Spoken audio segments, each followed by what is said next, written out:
والصلاة والسلام على سيد المرسلين محمد وآله وأصحابه وأزواجه وذرياته وأهل بيته أجمعين. أما بعد، أعوذ بالله من الشيطان الرجيم. بسم الله الرحمن الرحيم. إنما يوفى الصابرون أجرهم بغير حساب. وقال في موضع آخر بعد أعوذ بالله من الشيطان الرجيم: وَلَنَبْلُوَنَّكُمْ بِشَيْءٍ مِّنَ الْخَوْفِ وَالْجُوعِ وَنَقْصٍ مِّنَ الْأَمْوَالِ وَالْأَنفُسِ وَالثَّمَرَاتِ وَبَشِّرِ الصَّابِرِينَ الَّذِينَ إِذَا أَصَابَتْهُمْ مُصِيبَةٌ قَالُوا إِنَّا لِلَّهِ وَإِنَّا إِلَيْهِ رَاجِعُونَ. صدق الله العظيم. وقال رسولنا وإمامنا محمد صلى الله عليه وسلم: الصبر عند الصدمة الأولى، أو كما قال صلى الله عليه وسلم. محترم بزرگوں اور عزیز دینی اور ایمانی بھائیوں،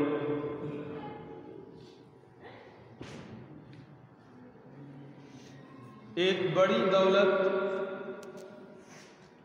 اور بڑی نعمت صبر ہے، اور اسی کے ساتھ جڑی ہوئی ایک اور دولت شکر ہے۔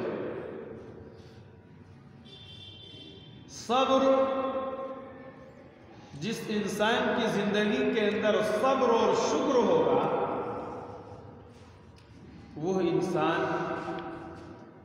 لائق تعریف،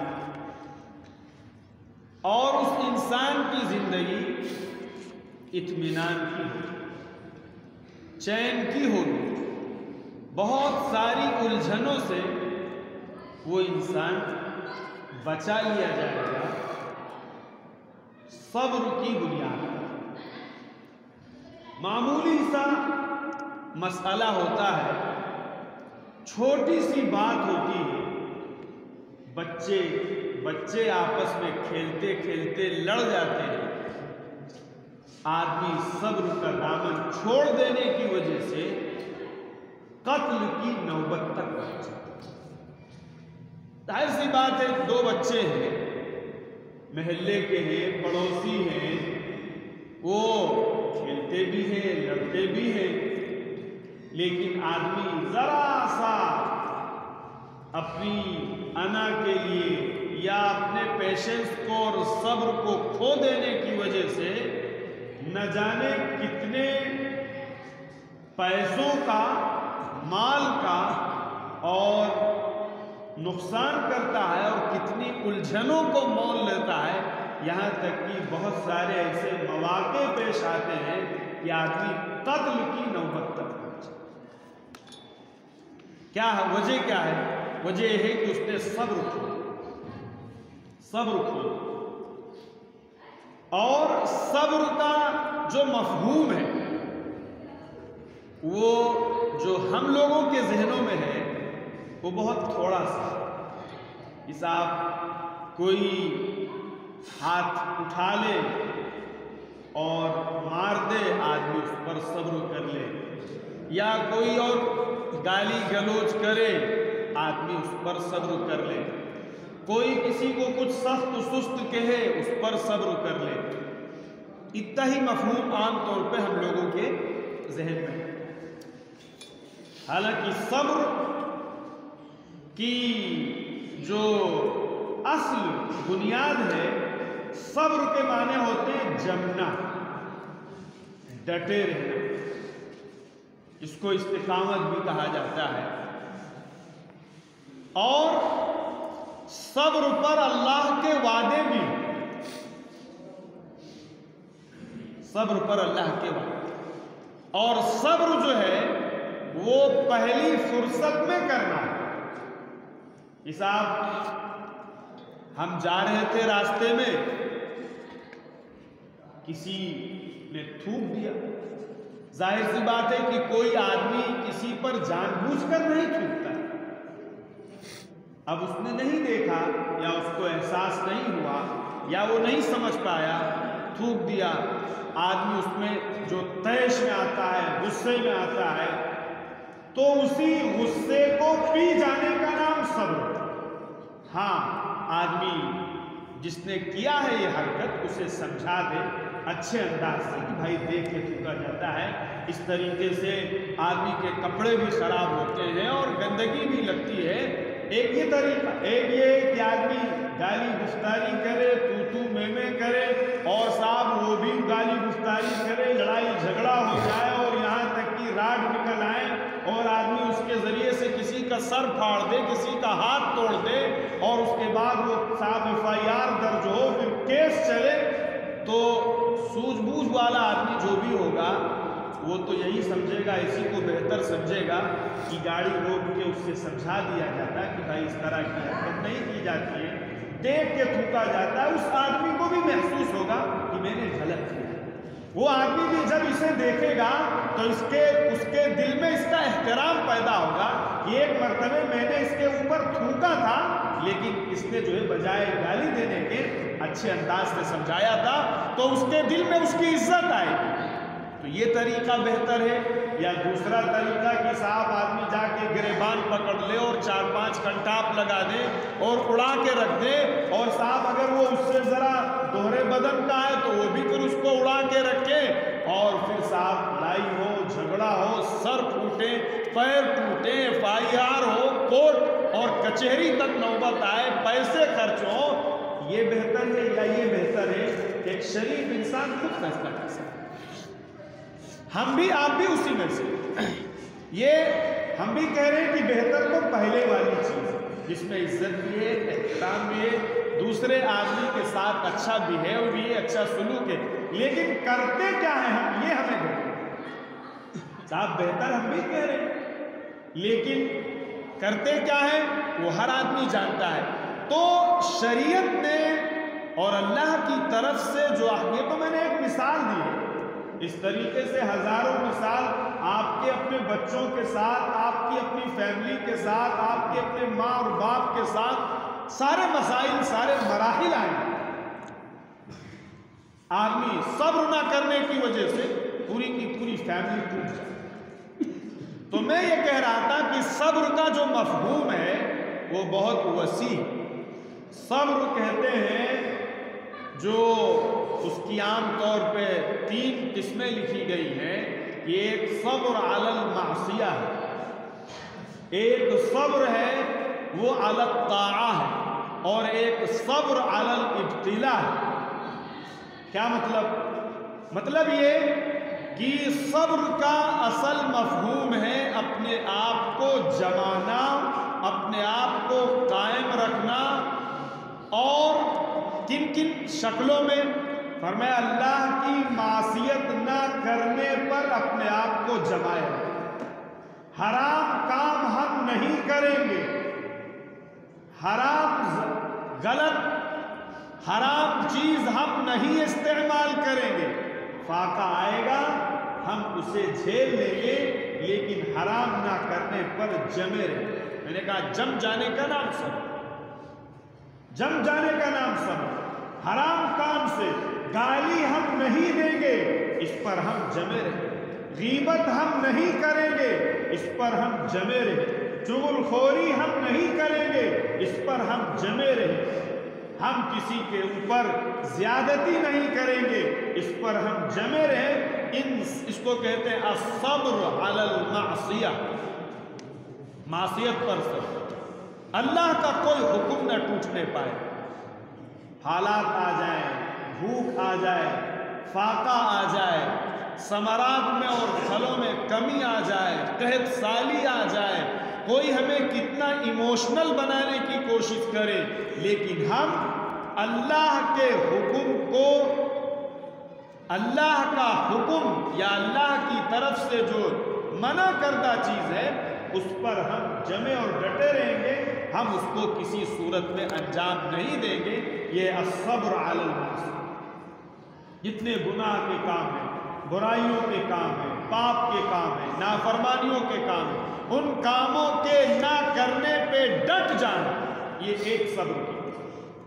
دوسرا الصبر علی الطاعہ، طاعت پر صبر کرنا، طاعت پر، اللہ کی فرما برداری پر صبر کرنا، جمے رہنا، حالات کیسے آئیں اور حالات کیا کروٹ بدلے، سردی، گرمی، برسات اور جو بھی حالات انسان پر آتے ہیں، ان تمام حالات میں اللہ کے حکم پر ڈٹا اور جمع رہے۔ ناپ تول میں ہم کمی نہیں کریں گے، اس پر آدمی ڈٹا اور جمع رہے، اس کو اپنا گھاٹا دکھے لیکن اس کے بعد بھی اس پر جمع رہے۔ زکوٰۃ کی ادائیگی ہے، ہمیں دکھتی ہے کہ زکوٰۃ دینے سے پیسے کم ہو رہے ہیں ہمارے، صدقہ دینے سے پیسے کم ہو رہے ہیں ہمیں، لیکن ہمیں زکوٰۃ دینا اللہ کا حکم ہے، صدقہ دینا اللہ کا حکم ہے، لہذا ہم اس پر کیا کریں گے؟ ڈٹے رہیں۔ ڈٹ جانے کا نام صبر۔ حالات کیسے آئیں؟ مصیبتوں کے پہاڑ توڑ دیے جائیں۔ صاحب آج ہمارے دلوں کے اندر ایمان جاگزی نہیں ہوا، ہمارے دل کی گہرائیوں میں ایمان نہیں اترا ہوا۔ جب ہمارے دل کی گہرائی میں ایمان اترا ہوگا تو اس ایمان کی طاقت کو اور اس ایمان کی حلاوت کو اور اس ایمان کی چاشنی کو ساری دنیا کی طاقت مل کے ایک مومن کے دل سے جدا نہیں کر سکتی۔ سب چھن جائے گا، سب لٹ جائے گا، سب کچھ ختم ہو جائے گا، یہ تو سب برداشت کر لے گا، لیکن ایمان نکل جائے، ایمان چھوٹ جائے، ایمان کا سودا ہو جائے، یہ ایک مومن برداشت نہیں کر سکتا ہے جب اس کے دل کے اندر ایمان اتر جائے۔ اور اللہ کی مدد بھی، یہ خوب اچھی طرح یاد رکھا جائے، اللہ کی مدد بھی جب ہم صبر کرتے رہیں گے، صبر کرتے رہیں گے، اللہ کے حکم پر ڈٹے اور جمے رہیں گے، اللہ کی منع کردہ چیز سے اجتناب کرنے پر ڈٹے اور جمے رہیں گے، اور حالات اور مشکلات کے جو بادل اور طوفان آئیں ان طوفانوں میں ڈٹے رہیں گے تو اللہ کی طرف سے مدد کے ہم آپ منتظر ہیں۔ مدد چاہیے ہمیں اللہ کی، نصرت چاہیے ہمیں اللہ کی۔ میرے عزیز و بزرگوں دوستوں، بغیر حالات کے لائے ہوئے مشکلات اور پرابلم سے بغیر گزارے ہوئے، بغیر اس بھٹی میں دہکائے ہوئے، آپ یاد رکھیے اللہ کی طرف سے مدد نہیں آیا کرتی۔ یہ اصول ہے اللہ۔ ہاں، اللہ کی طرف سے حالات آئیں گے، آپ ڈٹے رہے، اللہ کی طرف سے مشکلات آئیں گی، آپ جمے رہے، باطل کی طرف سے یلغار ہوگی، آپ جمے رہے، اور باطل کی طرف سے جو مشکلات اور جو سازشیں اور جو کانسپریسی اور جیسی بھی حالات ہوں گے، ان حالات میں جب آپ اللہ کے حکم پر ڈٹے رہیں گے، قرآن میں تب کہا ہے وَبَشِّرِ الصَّابِرِينَ، اور صبر کرنے والوں کو خوشخبری۔ کیسے حالات آئیں گے؟ ابھی ہم نے حالات دیکھا ہی نہیں۔ مسلمان اور مومن، اس کے دل میں صرف اور صرف ایک اکیلے اللہ کا خوف ہوتا ہے، اللہ کا ڈر ہوتا ہے۔ باطل کی ساری طاقتیں، باطل کی ساری اسکیمیں، باطل کی ساری پلاننگ، غیروں کی ساری طاقت، غیروں کا سارا جو ہے صاحب سسٹم، وہ اس کی نگاہ میں اس کی اتنی حیثیت ہے جتنی مکڑی کی جالے کی حیثیت ہے۔ مرعوب نہیں ہوتا ہے، دہشت نہیں کھاتا ہے، کبھی خوف نہیں کھاتا ہے، ڈرتا نہیں ہے، اس لیے کہ اسے معلوم ہے کہ ہماری زندگی کا مقصد ہی یہ ہے کہ اللہ کے دین کے لیے کام آ جائے، اس سے بڑی ہمارے لیے کوئی سعادت نہیں۔ آج دل میں خوف کیوں گھس گیا؟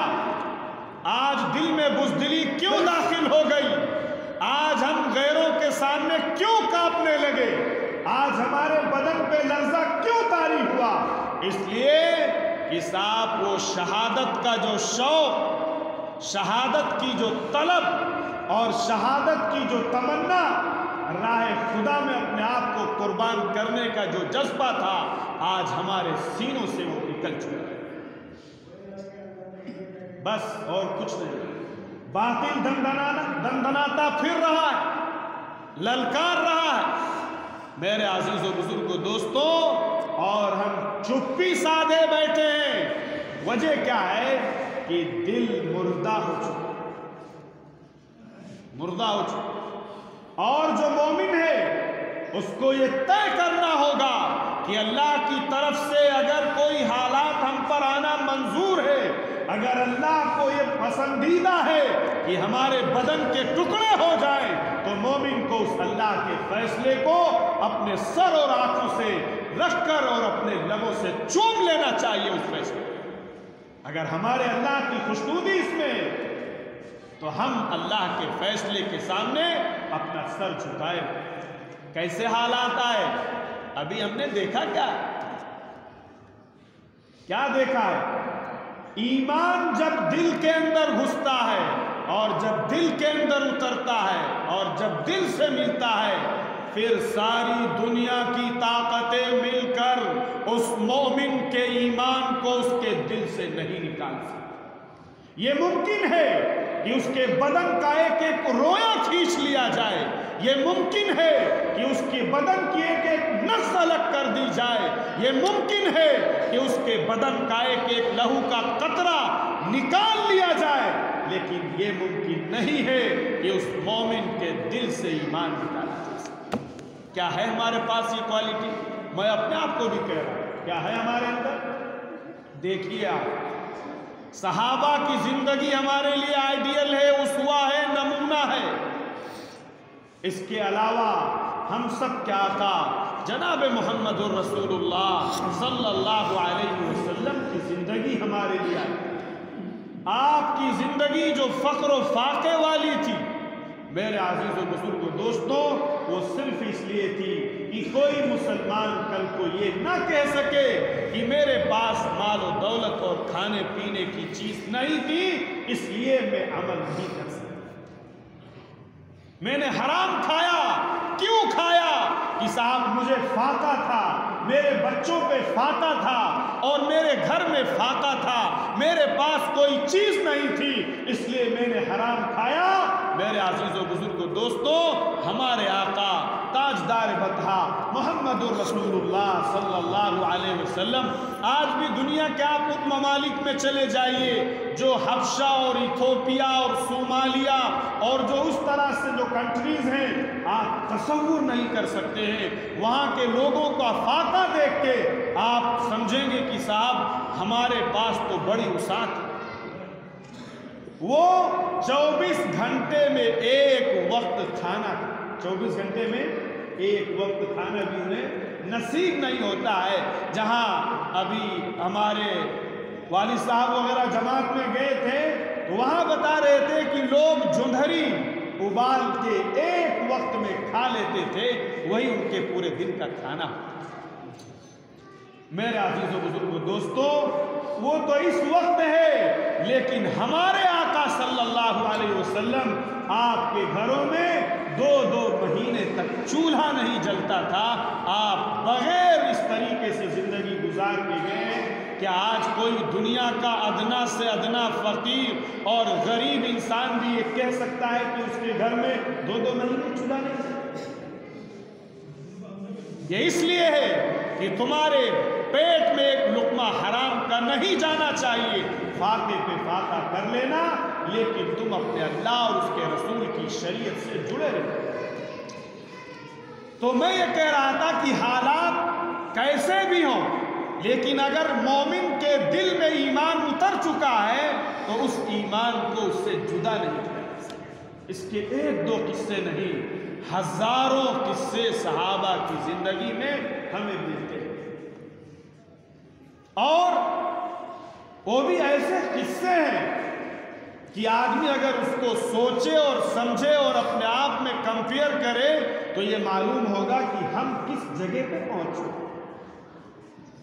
حضرت مصعب ابن عمیر رضی اللہ عنہ جو بڑے مالدار اور بڑے پیسے والے گھرانے میں پیدا ہوئے، تصور نہیں کیا جا سکتا۔ صاحب آج ہم ایمان کا سودا کر رہے ہیں، ہمارے نوجوان بچے ایمان کا سودا کر رہے ہیں، ہمارے گھروں کی بچیاں ایمان کا سودا کر رہی، ارتداد کے الاؤ کی طرف بڑھ رہی ہیں، اور صاحب انہیں اپنے بچوں اور اپنے نوجوان، اپنے آئیڈیل، اپنے ماڈل، اپنے اسوا، اپنے اسٹار کے بارے میں کچھ جانکاری نہیں۔ ننگے اور لچے لوگوں کو انہوں نے اپنے لیے آئیڈیل اور اسوا اور ماڈل بنایا۔ نوجوان تھے، باپ کا انتقال ہو چکا تھا، اور ظاہر سی بات ہے بہت پیسے والے ان کے والد، اور عرب کی سوسائٹی میں یہ عورتوں کا کوئی مقام نہیں تھا۔ عورت جو ہے وہ باپ کے مر جانے کے بعد ماں کو میراث میں تقسیم کیا جاتا ہے۔ بہرحال وہ ایک الگ ٹاپک، ان کے باپ مر گئے، ان کی ماں بہرحال ان کی کفالت کرتی تھی، پیسے والے تھے۔ یوں لکھا 200 درم کا جوڑا وہ پہنتے تھے، 200 درم۔ درم کا مطلب چاندی کا سکہ اس زمانے میں، جبکہ پیسہ کیا ہے، انی دو انی کی لاج۔ اس سے پہلے کیا رہا ہوگا، انی دو انی تو ابھی 50-100 سال پہلے کی بات ہوگی، چمنی تو ہم لوگوں کو بھی یاد ہے۔ اس زمانے میں 200 درم کا جوڑا وہ بچہ پہنتا تھا، اور خوشبو سے اس کا لباس معطر ہوتا تھا، اور جس گلی میں جاتا تھا وہ گلی خوشبو سے مہک جاتی تھی۔ لوگ جان جاتے تھے کہ مصعب ابن عمیر اس راستے سے گزر کے گئے۔ جب ایمان لائے ہیں، جب اللہ کے رسول کا کلمہ پڑھا ہے، لا الہ الا اللہ محمد الرسول اللہ، جس کلمے کو ہم نے بھی پڑھا ہے، ہمارے یہاں پر بیٹھے ہوئے تمام نوجوان ساتھیوں نے بھی پڑھا ہے، ہم سب نے جس کلمے کو پڑھا ہے، جب وہ کلمہ پڑھا ہے تو جب ان کے گھر والوں کو معلوم ہوا تو ظاہر سی بات ہے چچا ان کا ہولڈ تھا گھر پہ، ماں کی کوئی اتنی حیثیت نہیں تھی، اور کہا کہ مصعب تم نے جو کلمہ پڑھا ہے، اگر تم نے وہ کلمہ پڑھا ہے تو تمہیں اپنی باپ کی جائیداد میں، پیسوں میں، کوڑیوں میں کوئی تمہاری شرکت اور کوئی تمہارا حصہ نہیں ہے، نکل جاؤ یہاں سے۔ بہرحال وہ سمجھے تھے کہ صاحب ایک جھونکا دیا جائے گا اور ایک وارننگ دی جائے گی، ایک ڈائلاگ اور ایک سلوگن بولا جائے گا، اور مصعب ابن عمیر کا جو سارا نشہ ایمان کا ہوگا سب ختم ہو جائے، ابھی پتہ چل جائے، ناس کے پروردہ۔ تو انہوں نے کہا ٹھیک ہے چچا جان، اگر ایسی بات ہے تو ہم اپنے اللہ کی وجہ سے، ایمان کی وجہ سے ہم اپنے ایمان کا سودا نہیں کر سکتے ہیں، ہم آپ کا گھر اور اپنے باپ کی ساری جائیداد اور ساری پراپرٹی کو چھوڑ کے چلے جائیں۔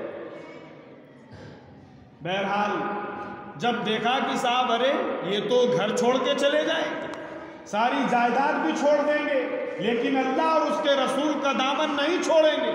کیوں؟ میں نے کہا نا کہ کلمہ جب انسان کے دل کے اندر اتر جاتا ہے، میرے عزیز و بزرگوں دوستو، ساری دنیا کی طاقت مل کے اس انسان کے ٹکڑے ٹکڑے کر سکتی ہے، اور اس انسان کا بھیجا پھاڑ سکتی ہے، اور اس انسان کی نسیں نکال سکتی ہے، لیکن اس کے دل سے ایمان کو نہیں نکال سکتی۔ غصہ آیا اسے، جھنجھلایا وہ، اور اس نے کہا کہ مصعب جو کپڑے تم نے پہن رکھے ہیں یہ کپڑے بھی اسی باپ کی کمائی کے ہیں، یہ کپڑے بھی اتار دو۔ مصعب نے وہ کپڑے بھی اتار دو، ننگے مادر ذات ننگے ہو گئے اور اپنی ماں کے پاس گئے۔ ظاہر سی بات ہے ماں ہوتی ہے، ماں نے دیکھا اپنے بیٹے کو کہ میرا بیٹا بالکل برہنہ ہے، اپنی آنکھوں پہ ماں نے ہاتھ رکھا اور ایک چادر عنایت کی، اس چادر کے ساتھ وہ بیٹا آج اللہ کے رسول کے دامن میں پہنچتا ہے، لیکن اس کے ایمان کا سودا نہیں کیا جا سکتا۔ 200 درہم کے جوڑے اتار لیے گئے، ساری جائیداد سے بے دخل کر دیا گیا، سارا گھر چھین لیا گیا اور اسے نکال دیا گیا، لیکن وہ اس کے ایمان کا سودا نہیں کر سکے۔ میرے عزیز و بزرگوں دوستوں، آج ہم بھی اپنے آپ کو مسلمان کہتے ہیں، ہمارے نوجوان ساتھی بھی اپنے آپ کو مسلمان کہتے ہیں اور اسی کلمے کو پڑھنے والا کہتے ہیں۔ صاحب آج کیا بات ہے کہ ہمارا نوجوان ایک معمولی سی نوکری کے لیے اپنے ایمان کا سودا کرنے کے لیے تیار ہے؟ ہمارا آج ایک کاروباری انسان چند سکوں کے لیے اپنے ایمان کا سودا کرنے کے لیے تیار ہے۔ ہماری آج ایک بچی وہ اپنے ایمان کا سودا کرنے کے لیے تیار ہے، معمولی سی ایجوکیشن کے لیے، معمولی سے سرٹیفکیٹ کے لیے، سرٹیفکیٹ پر اور مارک شیٹ کے اندر اپنے نمبروں کو بڑھوانے کے لیے آج وہ اپنی عزت کا بھی سودا کرتی ہے، اپنے اسلام کا بھی سودا کرتی ہے، اپنے ایمان کا بھی سودا کرتی ہے۔ کل کو یہ نوجوان جو صحابہ تھے جنہوں نے اپنی زندگی لگائی تھی، کل کو آپ کا دامن پکڑیں گے کہ جس کلمے کو ہم نے پڑھا تھا، اسی کلمے کو تم نے پڑھا تھا، تم نے اس اسلام کے ساتھ کیا سلوک کیا ہے؟ میرے عزیز و بزرگوں دوستو، اس وقت ہمارے پاس کیا جواب ہوگا؟ یہی وہ نوجوان ہے، یہی وہ نوجوان ہے جس نے اپنا سارا اثاثہ قربان کیا اور غزوے کے اندر جب اسلام کا جھنڈا اس کے ہاتھ میں دیا گیا، اسلام کا جھنڈا اسے عطا کیا گیا، یہ نوجوان میدان کے اندر بڑھا، ایک ہاتھ کاٹا گیا، دوسرے ہاتھ میں جھنڈا لیا، دوسرا ہاتھ کاٹا گیا، دونوں کٹے ہوئے بازوؤں سے اسلام کے جھنڈے کو اپنے سینے سے لگایا۔